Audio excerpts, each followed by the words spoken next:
Hello and welcome to Football 301. I'm your host, Nate Tice. I'm joined by Charles McDonald, Mr. Four Verts, and we're coming to you right after Sunday Night Football. 49ers beat the Falcons 20-10. It's time for the late hit.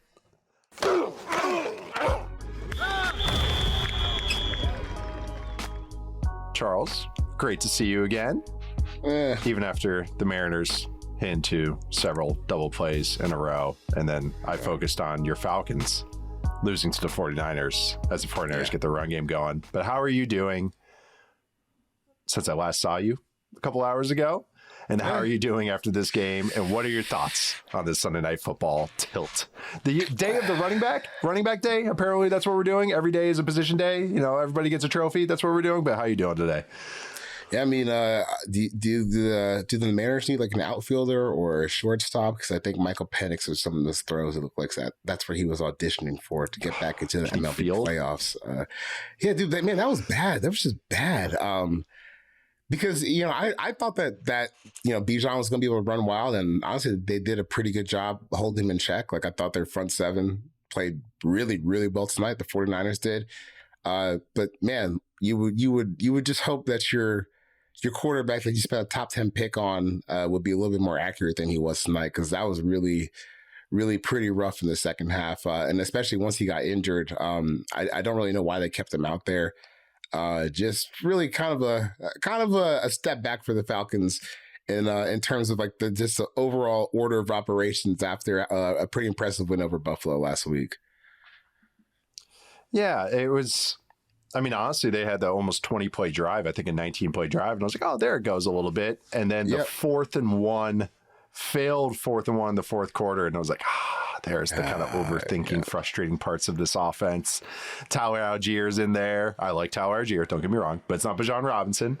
And then you're in the shotgun throwing the ball in fourth and one, even though you should have an advantage in theory running the ball. But before we kind of admonish the Falcons a little too much, hey, 49ers run game. Insert names everywhere on defense, but their run game got going. Christian McCaffrey, George Kittle's back. I really thought CMC was the engine throughout the night. Of course, that's what he is of this offense and this entire team. 49ers rediscover it, move on to 6-2. George Kittle getting back out there with Luke Farrell kind of creates some really good double tight end looks, and they can really just run to either direction. You kind of felt that throughout the night, I thought. And then defensively, Bryce Huff really put Elijah Wilkinson in the walls of Jericho, man. That was the Elijah Wilkinson I've been waiting for all season, because that's where he looked like at every other stop. Blindside Elijah Wilkinson. Yeah. Because I've been pleasantly surprised with him. Yeah, I've been pleasantly surprised with Elijah up until tonight. That was not good. That was not good.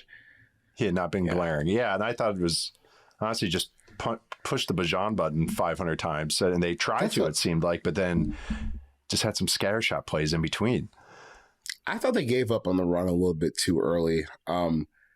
Just because, like, you know, it's funny because on the flip side, we were talking about the 49ers run game, because we had talked about it as a coughing baby versus coughing baby matchup with the Falcons run defense versus the 49ers run offense. But it turns out Hall of Fame caliber players can still take advantage of a coughing baby every once in a while. So Christian McCaffrey, he was awesome today. He had they can do that. They might not be a nuke, but they can do that. It might not be nuke. But you know, I think he had like a hair over 200 total yards today. You know, almost 130 yards rushing, 2 touchdowns.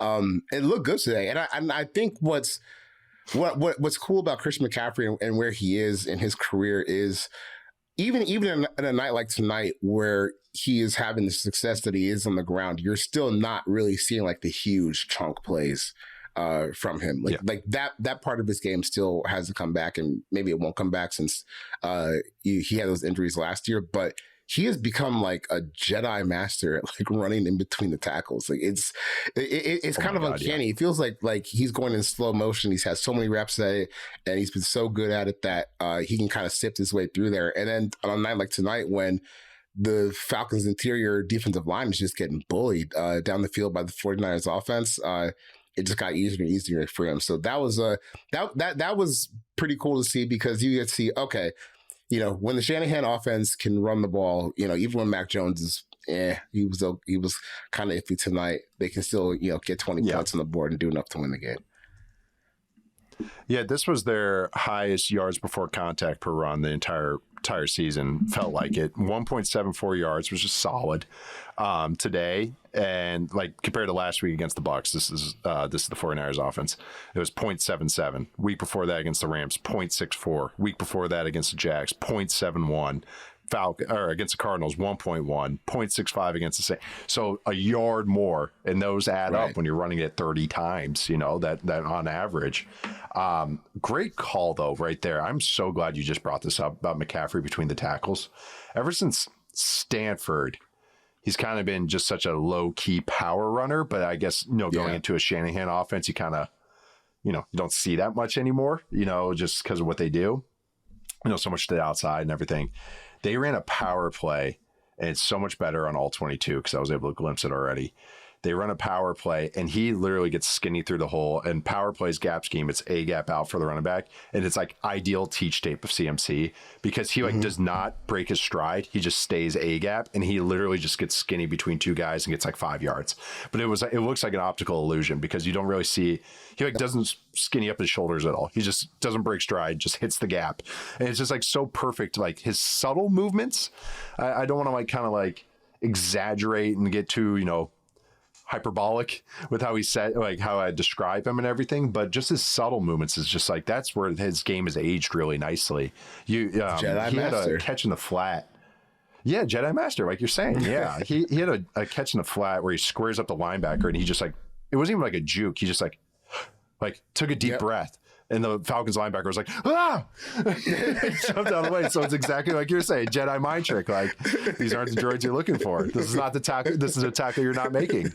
But no, it's just some cool plays from him. Last little CMC thing I wanted to say was a cool play design.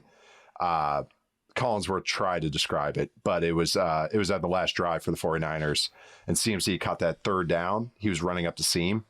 And on that formation and everything, it's kind of what these offenses do. These Shanahan offenses, they kind of put the running back, they motion them out into no man's land. It's empty, but they're split out, but they're in the backfield, and they run all these stop routes. And they have CMC run the vert, and because he's so athletic, that really threatens the defense vertically. And it put Ellis, I think, in a bind where he took Kittle over the ball, and then there's CMC running up the seam.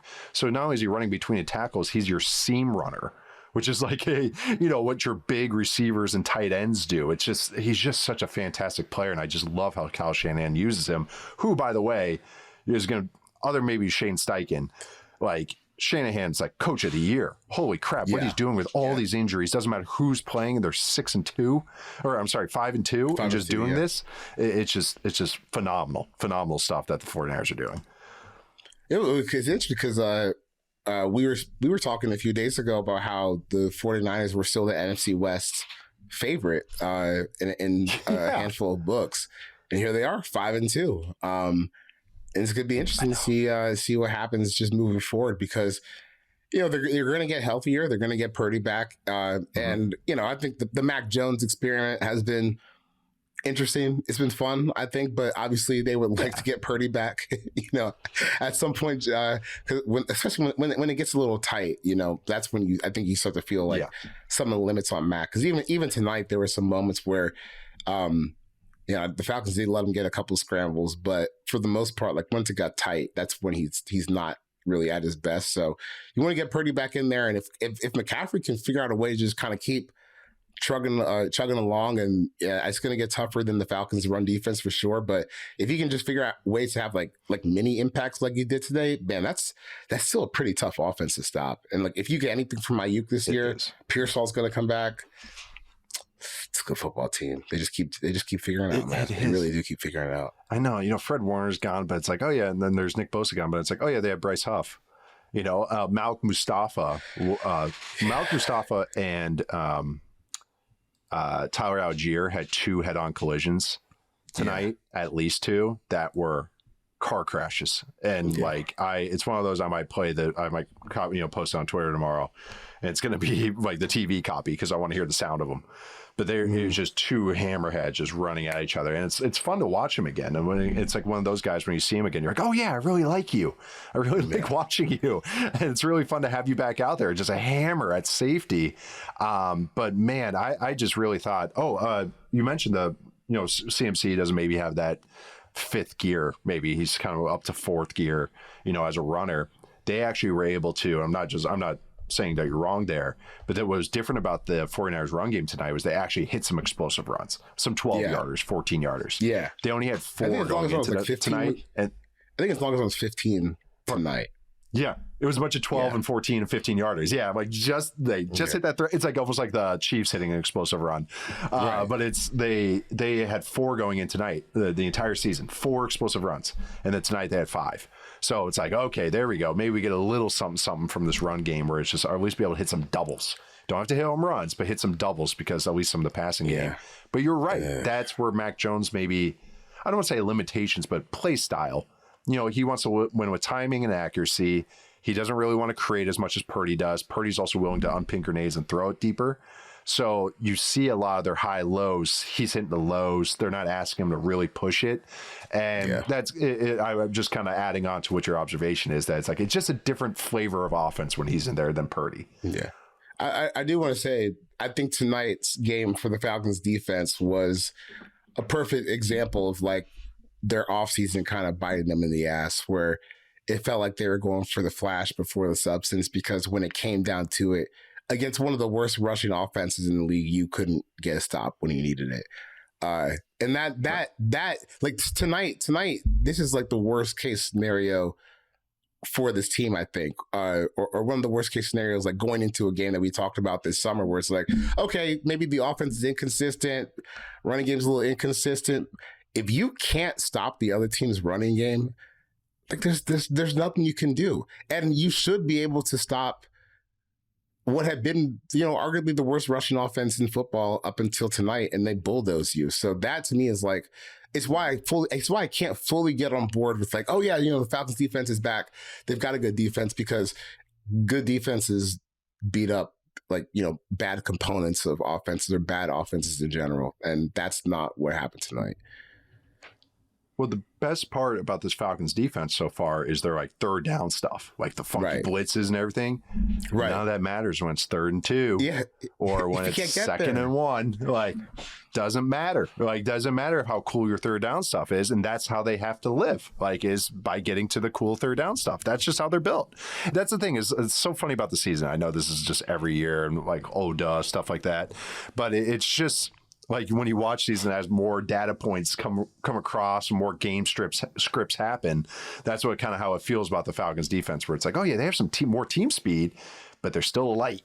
They're still very light, and not the 49ers aren't heavy. Actually, probably the heaviest part is probably their tight ends, which is actually what you saw a little bit more of these kind of. They were able to run, the 49ers were able to run so much power and gap scheme because the tight ends were able to block and kick out and handle the edges of the Falcons. And so that's where the limitations kind of come in. And when the 49ers tonight had an average distance to go on third down of 5.4 yards, they can hang in those games. The formula to beat the Shanahan team, even if they're not passing the ball well, is you got to get them on 3rd and long. Because that's like a lot of offenses that don't have a dude at quarterback. So, or Daniel Jones, apparently. But that's just, I mean, hey, man, the Colts have me reconsidering a lot of things now. We talk about that later in the show. But no, I just really want to tip the cap to what the 49ers keep doing. This is what Shanahan does. His guys, ever since he got there in 2017, his guys play hard. They play sound, or at least astute to what the game plan is. He's always got his guys lined up to a T. And even if isn't always perfect, they always just find some way to do something. Whether it was the Rams on Thursday night, whether it was this game, they're finding ways to win in different ways. Now they're getting some reinforcements. So you can see a little bit more oomph to the offense, I think is a good way to put it. So I still can't believe they're 5-2. NFC West, it's like, I feel really good about the Rams. I feel really good about the Seahawks, and it's like the 49ers just keep hanging around. Yeah. The only thing I had to add to that, it was like a similar vein on the third down numbers. I was going to say the 49ers, they had 15 third downs tonight. 10 of those were 6 yards or fewer. So, that's not a good place to be as a defense. You can't do all the blitz stuff when it's 3rd and 3. Maybe you have to worry about the run. The 49ers will run it on 3rd and 5 and 3rd and 4. Yeah, and they were 8 of 10 on their 3rd and medium and in on attempts. So 3rd and medium, 3rd and short, they were 8 for 10 tonight. It's pretty good. 8 for 10? Yeah. That's anything above 50%. That's cooking. 7 for 10. Still. And I thought it was hilarious at some points. There's a 2nd and inches and Shanahan just called a QB sneak. That was probably my favorite part of the entire night. 2nd and inches, he just said, F this.